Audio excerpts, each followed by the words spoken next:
If your quest for longevity feels overwhelming, here's some good news. It starts with one simple daily habit. MitoPure gummies from Timeline. They're the first ever longevity gummies that ignite mitophagy, your body's natural anti-aging pathway. MitoPure is a clinically validated solution backed by over 15 years of research. MitoPure gummies utilize a powerful compound that redefines what's possible for your longevity. MitoPure produces the first ever urolithin A gummies that support your cellular energy so you feel strong, clear, and vibrant. Boost your cellular energy and enhance muscle strength and endurance, all without changing your diet or exercise routine. As someone who loves to stay active, I've noticed a significant boost in my workouts since I started using it. I feel stronger and more energized, and my recovery time has improved dramatically. Better recovery starts at the cellular level. For more information and to order, just go to timeline.com/Hoffman. Use coupon code Hoffman at checkout for 20% off. That's timeline.com/Hoffman for 20% off MitoPure gummies with code Hoffman.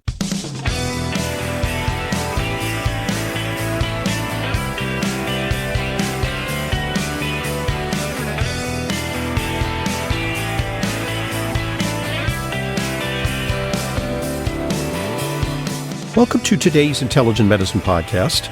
I'm your host, Dr. Ronald Hoffman. Today, we're going to talk about eye health with one of our favorite experts on eye problems.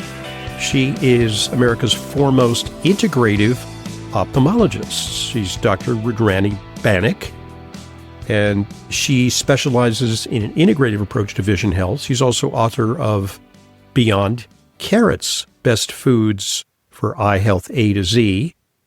And, oh, by the way, I think that's a good title because so much of nutrition related to the eyes, I call it Bugs Bunny nutritional ophthalmology, which is eat your carrots. That's what my mom told me when I was growing up, and that was a long time ago. And we knew that colorful orange and green and yellow and red things are good for your eyes, but our understanding of eye health and its relationship to nutrition has developed considerably since those days. And I can't think of a better person to talk about that than today's guest, Dr. Rudrani Banik. She is a board-certified ophthalmologist. She is trained at Johns Hopkins and Brown University, and she's written numerous articles and papers, and she's been in the media with the New York Times, the Washington Post, Today, and has appeared on Good Morning America, CBS Evening News. And she is now putting on something that we want to talk about, which is the Eye Summit 2026, where you can attend and you can get the lowdown on the latest findings on eye health. So it's a pleasure having you back on Intelligent Medicine. Thanks very much for joining us, Dr. Banik. Thank you so much for having me back. It's always a pleasure to chat with you. Indeed. So there's a lot of new stuff that you're going to be rolling out at the Eye Summit 2026. Tell our listeners, tell Intelligent Medicine listeners, how they can access that information. That's coming up soon, right? It's coming up very soon, yes. It's taking place online, so anyone can attend as long as you have an internet connection. And it's going to be launching May 11th through May 15th. So it's 5 days. And each day we're featuring 4 speakers, and each of these speakers is very well known in their fields. Many of them are in academics. They've extensively published. They are educators, and they really have a wealth of knowledge that they're sharing across many topics in eye care, from the surface of the eye, dry eye disease, ocular surface disease, for example, blepharitis, rosacea, Demodex mites, which I know some people have heard of. Scary, yeah. Scary. No, not so scary, actually, but we break it down and how people can support their eyes naturally. And then we also have speakers talking about surgical approaches. So I have some really very esteemed cataract surgeons on this year's summit, talking about really the latest and greatest in cataract surgery, including not just the technology around implants like multifocal implants, also femtosecond laser cataract surgery, but also the future of cataract surgery, which includes robotic assisted cataract surgery, as well as AI assisted calculations for cataract surgery. So it's becoming more and more precise. And then we have people talking about integrative approaches. For example, gut health, how gut health is now linked to macular degeneration. It's linked to autoimmune diseases of the eyes. It's linked to dry eye.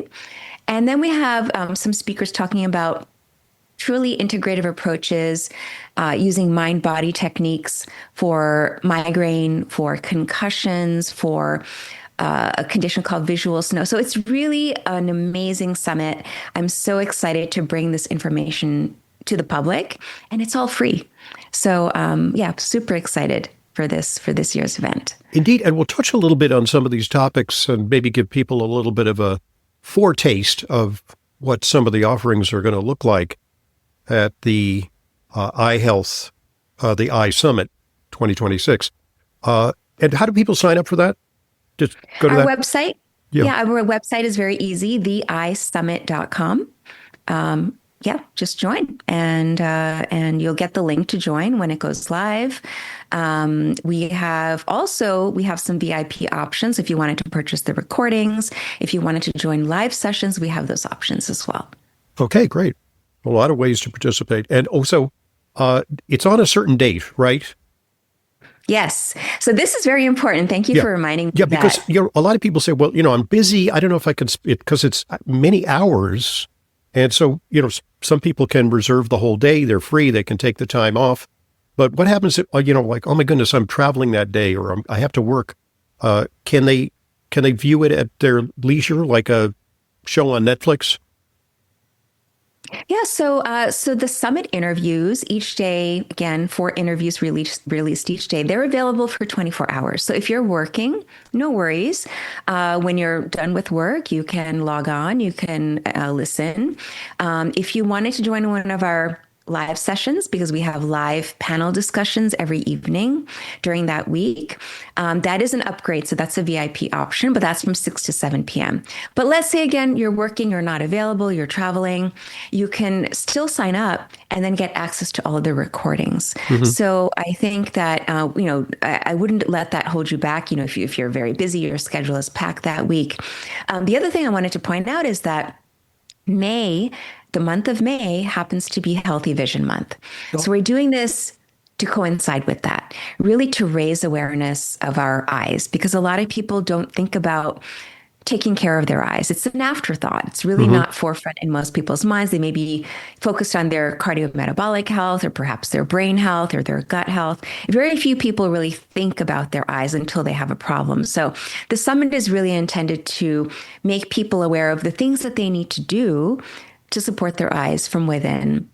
And it's a little bit about preventive ophthalmology to some extent, because, we just said there's preventive cardiology, and we can do certain things to prevent cancer, diabetes, metabolic disorders. We really ought to be thinking about the eyes in that same way. It's very important, absolutely, because these numbers are staggering. The World Health Organization reported that they estimate about over 2 billion people in the world have some degree of vision impairment or blindness. 2.2 billion people. But more interestingly, the figure that is more fascinating is that in 1 billion of those cases, vision loss could have been prevented or avoided if the right strategies had been in place. So that's huge. 1/4 of the world's population has some vision issue, but 1/2 of that could have been avoided. And that's what we're trying to address in the summit. We also have some really interesting talks, and I'm sure you're going to be interested in this, Dr. Hoffman, about really some cutting edge therapies using red and infrared light for eye health. Because, everybody is kind of concerned about, protecting their eyes from light, wear those dark glasses when you go outside. But it turns out that the right kind of light can actually help to heal the eye. And that's fascinating. It's, I think, photobiomodulation is what it's called. So yes, we actually have talked a little bit about that from the standpoint of, applying these low infrared lights. Even people sometimes use this like face masks. It's kind of a thing. People go to spas and they lie in these red light beds. It has a rejuvenating effect. But you're saying specifically it since the eyes really are light receptors, maybe the eyes are even especially amenable to this. Yeah. So to address your point earlier, Dr. Hoffman, there's a whole range of different wavelengths our eyes are exposed to. And the shorter wavelengths, which are UV, blue light, they're very high energy wavelengths that can potentially cause damage. So you don't want to have too much exposure to those kinds of wavelengths. But the wavelengths we're talking about with photobiomodulation, they are longer wavelengths. They're on the red light is on the visible end of the spectrum, but the longer visible end of the spectrum, the opposite of blue light. And so low level red light, usually in the range of, let's say, 660 to 670 nanometers. And then infrared light, so near infrared light in the range of 850 to 860 nanometers. These are the wavelengths that we believe, and now there's scientific evidence to back this up, that can be helpful for eye diseases. And some of the really most seminal studies were done in macular degeneration, or AMD for short, age-related macular degeneration. And there were 3 large clinical trials that were done using this photobiomodulation for AMD. And they found that, number one, it was safe. There was no harm done to the eyes. And number 2, the individuals who participated in the studies, again, there were 3 studies. Now it's FDA approved because these studies showed benefit.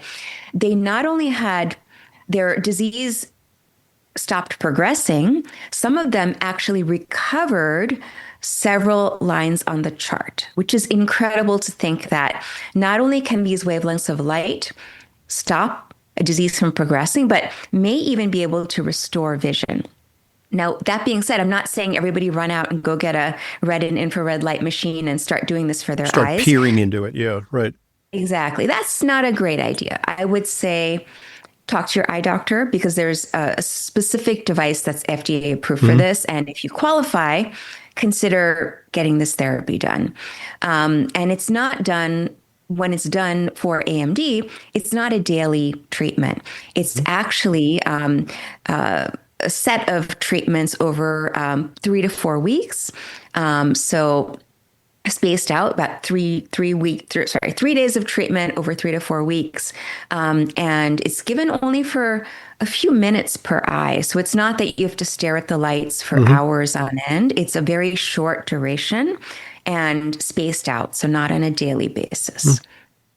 Mechanistically, what's going on there? Why should this, basically an energy source, impart benefits to the delicate, high metabolic rate cells in the back of the eye?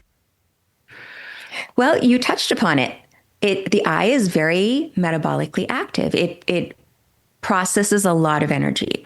Our brain is probably number 1 in terms of a metabolic demand, but then our eyes are probably number 2, because our retinas are constantly absorbing light energy, processing that light energy into electrical signals that get sent from the back of the eye into the brain for further processing. So all these cells are constantly working, our photoreceptors, and they also are constantly regenerating, and they're making byproducts. So basically, these cells are very rich in mitochondria.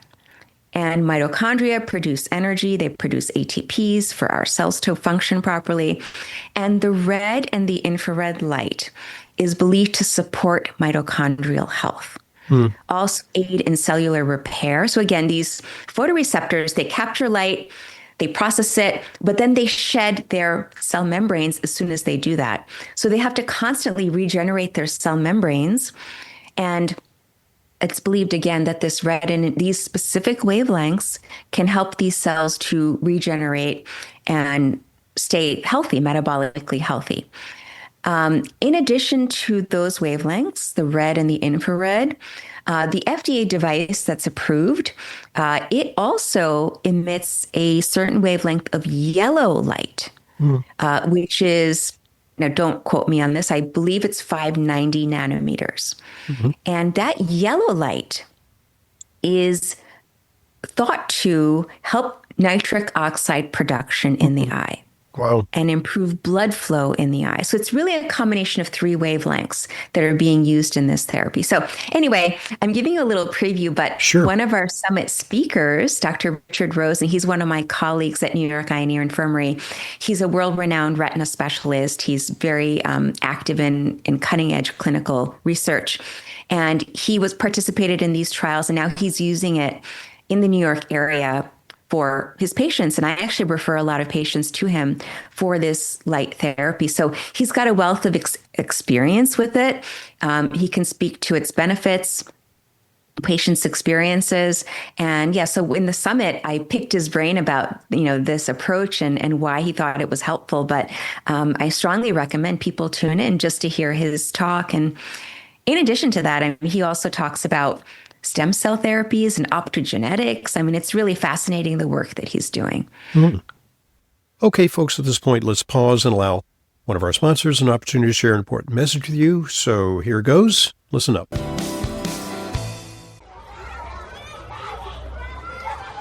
Kids don't just bring home homework, they bring home germs. And those germs don't just stay with them, they spread to the whole household. That's why Clear Nasal Spray was created by a practicing physician to give parents and grandparents peace of mind. You may not think about it, but your nose is filtering out a semi-truck full of air every single day.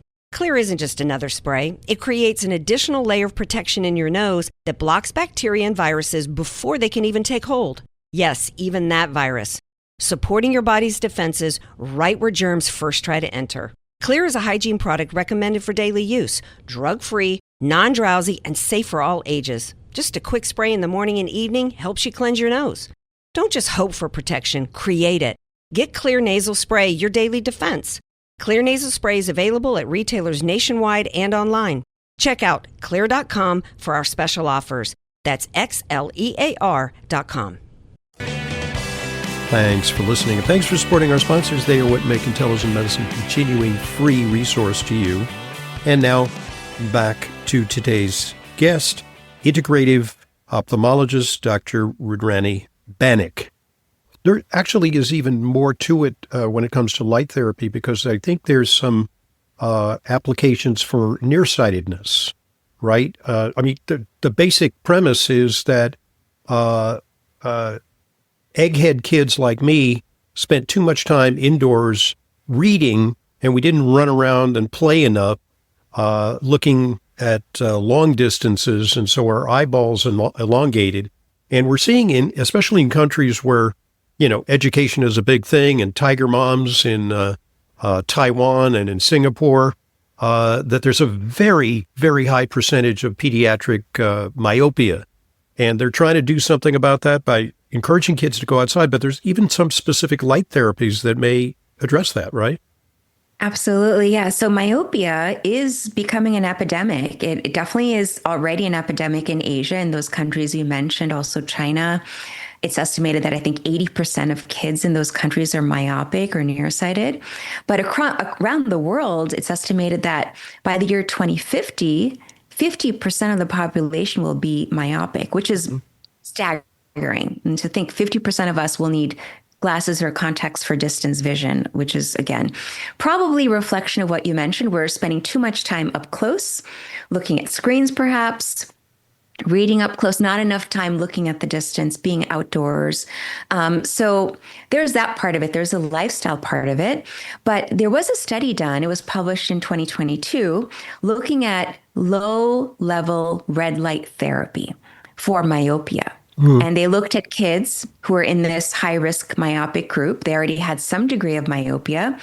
And they actually, the study was pretty extensive. It had the kids look at red light, specific wavelengths of red light for, I think it was twice a day, for 3 minutes, twice a day. And they had the children do this for 5 days a week for 1 year. So this was really a long study, and they looked at how their myopia did.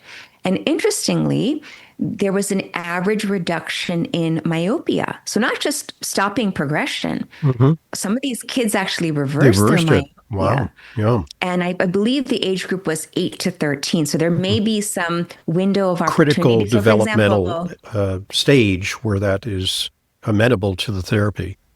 Yeah, like for example, I'm myopic. You mentioned Dr. Hoffman, you're myopic. If we did it, it probably wouldn't have much Yeah. impact on our eyes at this point. Mhm. But for children, when their eyes are very malleable, it's really an important thing to consider. And though it's not mainstream yet, I think it's really opened the doors to this possibility that light therapy could help to address some of this myopia epidemic that the world is facing. So the saying, the eyes are the windows to the soul. But to paraphrase that, the eyes may be the windows to your health status. And recently, because you're my eye doctor, it just so happens, coincidentally, you did a very thorough job of dilating my eyes. I walked out of there a little bit dazzled by the sunlight. But it was worth it because you got a really good look at the retina, which you can't ordinarily visualize unless you dilate the pupils to, let in more light. They now say that AI can use your retinal photo and do an analysis on it to predict major diseases, to predict dementia, to predict the risk of cardiovascular disease, diabetes, etc. Even Parkinson's disease, I think, has been suggested. So is this something that your speakers will touch upon? So not specifically in this summit, but what I will tell you is that we've been doing this for years. We've been using the back of the eye as a way to pick up systemic disease. So you mentioned diabetes, high blood pressure. That's based on an exam, like looking at the blood vessels, looking to see the caliber of the blood vessels, looking at the optic nerve. Now, in terms of AI, it is currently approved through certain devices to pick up things like diabetes and high blood pressure. In terms of the other conditions, like, for example, neurodegenerative conditions like Alzheimer's or Parkinson's, that work is still being done. Okay. And there is one device that is looking at, there are a few devices that are being researched to look at, for example, amyloid deposits in the back of the eyes. And amyloid is a precursor to Parkinson's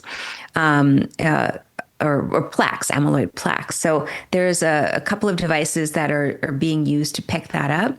It's not mainstream. It's not commercially available. And so the AI is not there yet. But I do think probably in the next few years, within 5 years or so, we will be able to image the back of the eye and predict, as you said, who may be at risk. So, not just people's genetics, but looking at other factors, other findings in the back of the eye. So it seems like, as you mentioned, I think people don't bother to do anything about their eyes. They go to an eye doctor when they have an eye problem. Mea culpa, because as a doctor, I'm a terrible patient, so I wait till, something's bothering me. But is there a use case for getting regular eye exams, even if you feel fine, because maybe something can be found early and there's some corrective action that could be undertaken? Yes. And it is so important that everyone should get an eye exam on a regular basis, meaning once a year above the age of 40.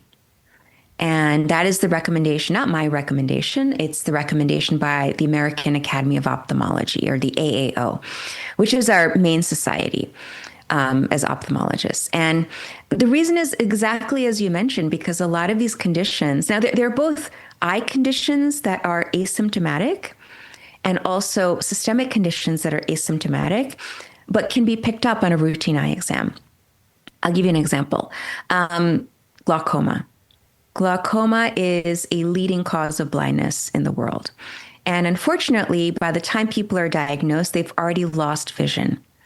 But we can pick up things on the eye exam. We can check one's eye pressure. We can look at the status of the optic nerve. We can look at something called optic disc cupping to get a sense of if glaucoma has developed, how advanced it is, what we need to do for it.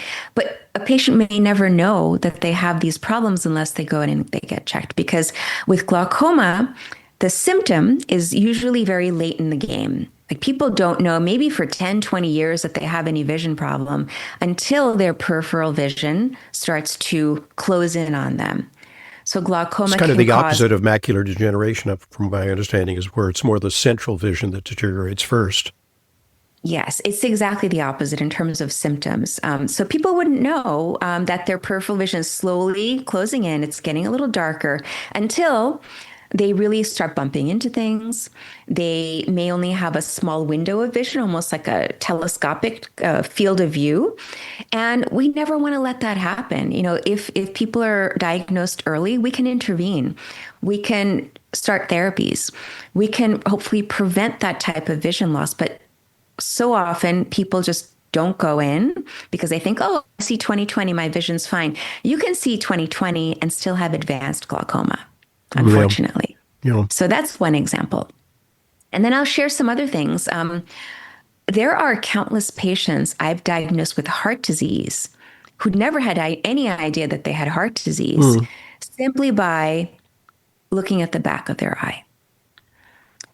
Whether it be thromboemboli that came from heart valves Mm. that go through the circulation, end up in the back of the eye that we can actually see. We can see these plaques Little in the blood retina. clots that shot up through the carotid arteries and Exactly. deposited in the eye. Oh wow, through the Yeah, it could be from either carotid disease or heart disease, valvular uh disease, or yeah. even something like atrial fibrillation, which is an irregular heartbeat where the atria are not they're Hmm. not beating synchronously.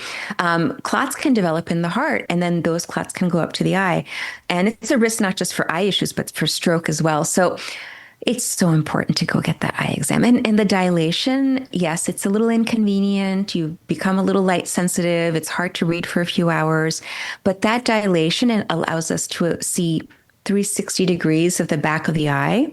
Without dilation, maybe we can see about 10% of the back of the eye, but why not go in and get that full 360-degree view? Indeed, it's important. And fortunately, I passed, so I'm grateful Yay, you that. did excellent. I think I told you, Dr. Hoffman, your eyes are super healthy. You have the retinas of a 30-year-old. Right, but unless I wear my glasses, I've got the vision of a 92-year-old. No, not necessarily. No, no. Hardly. Far from that. Yeah, no, I mean, I think I was the first kid in my class in elementary school who had both glasses and braces, and that didn't do a lot for my social life. So anyway, that being said, all's well that ends well. Yes, Okay, look where you are now. So indeed, that's yeah. indeed. So it worked out. Okay, great point at which to pause because I've got a lot more to ask you about because there are a lot of developments when it comes to eye health. And many of those developments will be covered in an upcoming Eye Summit, the Eye Summit 2026. And people can get the lowdown on that how? Go to our website, theeyesummit.com. Okay, great. And that starts when? May 11th, so Monday, May 11th through Friday, May 15th. But if you miss it, you can always, sign up for the whole session, a la carte sessions, different ways to access that material. Absolutely. You can see our agenda if you go to our website to see the speakers who are going to be interviewed. And if you miss it, you have 24 hours to catch each interview, but you can also buy all the recordings. You can upgrade to a VIP package. Well, I'm sure that as an impresario, you've done an excellent job of assembling all the top people because you know many of them, you work together with many of them, you follow many of them, and you're in an ideal position to pull together some of the best experts in both integrative eye health and, high-tech, cutting-edge developments. So fantastic. Looking forward to that. All right. When we return, more on eye health. I got a lot more questions for today's guest. She's Dr. Rudrani Banik, a integrative ophthalmologist who puts together the best of natural therapies and the best of high-tech innovations in her practice. I'm Dr. Ronald Hoffman, and this is the Intelligent Medicine Podcast.